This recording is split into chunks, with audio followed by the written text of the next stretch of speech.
The live show is tonight, everybody. The live show is tonight, 8 p.m. Central. If you want to join, click on the link down below.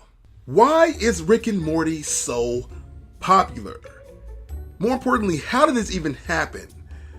I'll be honest, when the show first came out, I ignored it. It just seemed like another Adult Swim show that I would, pay attention to for a little bit and then not care about in T-minus 2 minutes. So I just let it go.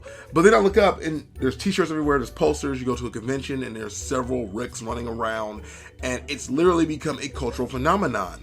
I went to go visit a friend in Phoenix and he recommended it and I was like, I don't really want to watch that show. It just seems like a bit too dark for me. Because to be honest, dark humor, it makes me uncomfortable. It makes my stomach hurt. When something really, it feels wrong happens, I don't know, my sensibilities kick in and I just have a hard time dealing with it. But he left for work one day and I was like, you know what, let me just give the show a shot anyway. I'm an adult, I can get through this. So I watched it, and even though the humor did at times make me feel uncomfortable, I kept watching anyway. And I think that ultimately happened because the show has a lot of qualities that play to, I guess, human beings' deepest desires and their ability to really be intrigued by things they don't understand. In today's video, we'll explore that. So we're going to talk about why exactly Rick and Morty is so popular.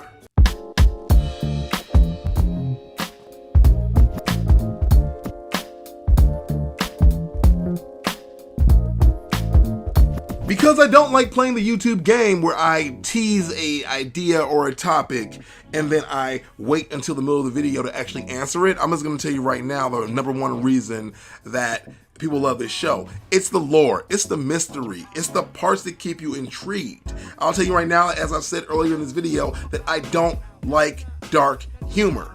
I absolutely do not like it. I avoid I avoid most things with dark humor.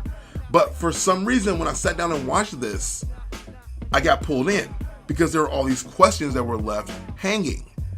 The lore builds upon itself even in the moments that you could dismiss as comedy. So something really silly happening could mean something much deeper later. That in itself gives you a reason to get invested in the show. And if not invested in the show, the characters. So when Rick busts into a house and he's like drunk and he's talking blah blah blah, you might look at what angle he busted into the house in. You might look at the drool on his face and whether or not he had it. Because if he didn't have the drool on his face, maybe that's a different Rick. Maybe that's a different Morty. The fact that these characters can literally die and be replaced by someone from another universe makes the entire thing compelling.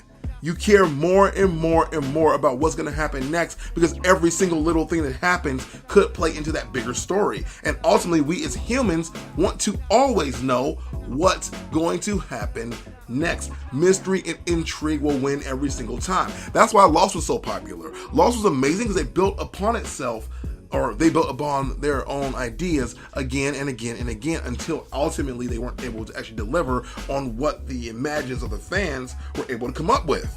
I know that me as a Lost fan, I postulated time and time again as to what the island was, what was happening, how Walt had powers. There are no spoilers here for Lost, by the way, but I just postulated over and over and over again to the point where I had this ultimate theory of why everything was happening. And when the show ended, they didn't really answer that. And that disappointed a lot of people. That made a lot of people upset, a lot of people angry, because ultimately we got into this show because we wanted answers to our questions, because they did really, really good at building up our, curiosity. And Rick and Morty does nothing different. On top of that, though, they bring a lot of humanity to the characters as well. Even the characters you kind of don't like. It's a very similar formula to what I believe the show is called Adventure Time did. They took characters like the Ice King that you initially wrote off as a atypical villain, just wants to kidnap a princess, and then you give him this backstory that is almost heartbreaking. So now you care about the villain of the story as well. And Rick and Morty plays on that just as strongly. If anything, they are the Apple computers of animation. They are building upon things that other people did really well and doing it better. The show is entirely absurd. The show is ridiculous. It's crazy. There are literally a multiple number of things that could happen, and those infinite possibilities play out in the imaginations of the fans. So then the fans wind up going to forums and thinking, okay, well, which Rick is this? Which Morty is this? You know, did this matter? Did this not matter? People are arguing about it, talking about it, discussing it. And that's how it got popular, because people were discussing it organically and it spreads. It's just what happens in nerd culture in general. People start talking about something, someone else like, what is that? What do you mean? What about that? And it just gets deeper and deeper and deeper. On top of that, the show is actually funny. It's actually really clever. It's really well written. The people behind it are brilliant. I mean, Dan Harmon is one of the funniest people in Hollywood, in my opinion. So when he's going to be behind something, it's going to actually come out well. Community is one of those shows that he backed, and to be honest, it was not really treated well by the fans because it never really got a chance to shine in a way that it deserved.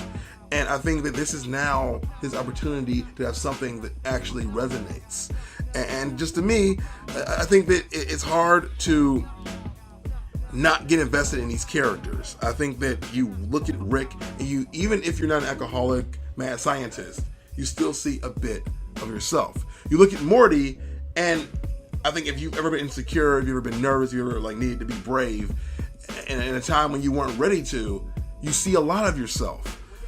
Morty is almost like indicative of the human condition. They even have, which is not a spoiler at all, they even have an evil Morty that shows up later, and it leaves a lot of the fans wondering, is this what our Morty will become if he becomes confident? Will he lose that innocence he has in his lack of confidence, or will he find a greater destiny than just being a sidekick? These questions and more are what endear us to the characters. These questions and more are what make us love Rick and Morty. Again, I don't like dark humor, but I'll watch it anyway because everything else surrounding the show is intriguing.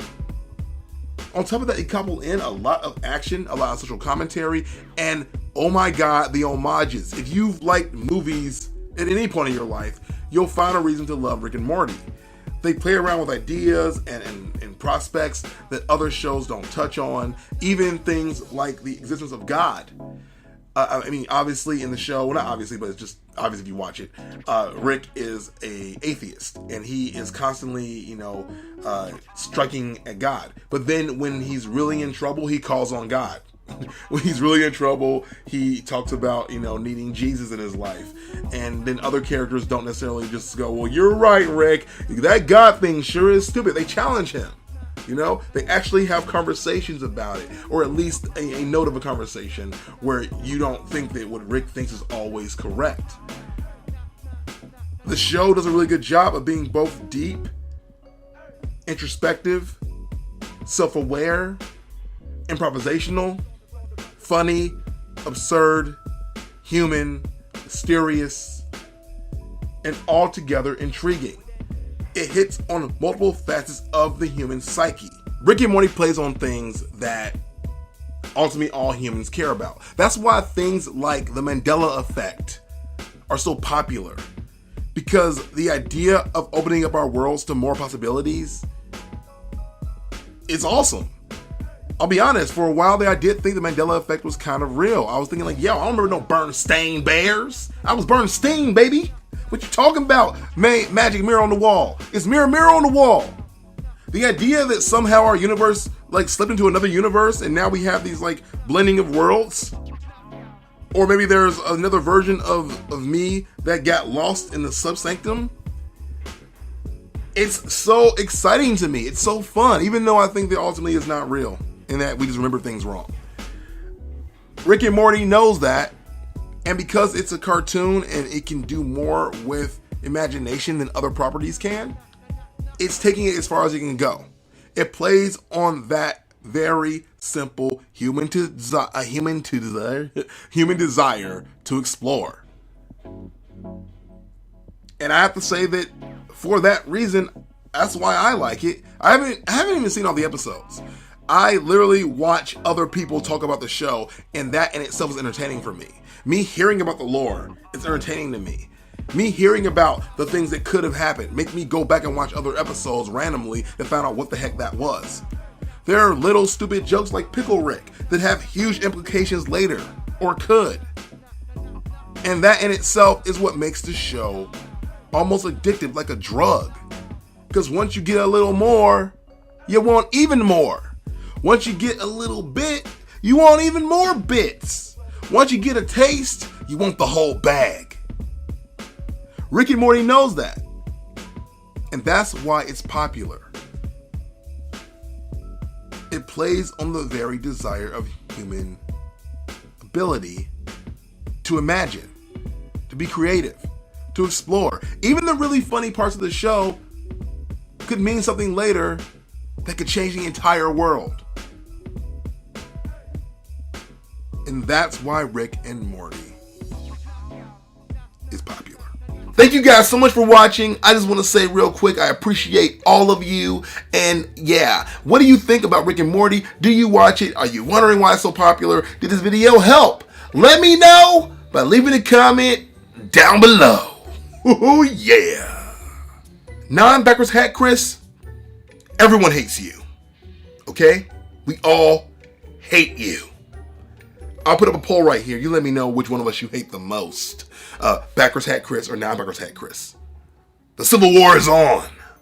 And oh yeah, do leave those comments down below and give a like if you enjoyed this video. I've got other videos here all the time, so check out one of them. This one is about boring stuff, and this one is about not boring stuff. Make your choice.